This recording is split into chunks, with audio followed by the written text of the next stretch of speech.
How to find hidden photos on iPhone. So if you're someone that likes to hide their photos, but you don't know where exactly they go, it's real easy to find them.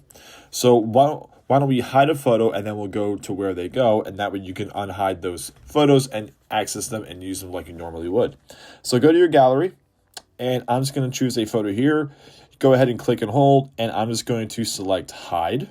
And what that's going to do, this photo will be hidden, but can be found in the hidden album. So we're going to go ahead and hide photo.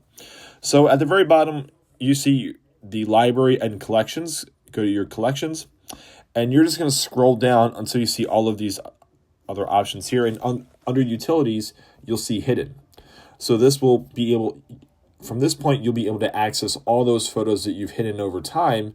And it's real easy to go ahead and bring these photos right back to where they were. You can go ahead and select unhide, and then that photo will appear back in your regular photo gallery. And that's it. That's how you would go about finding your hidden photos.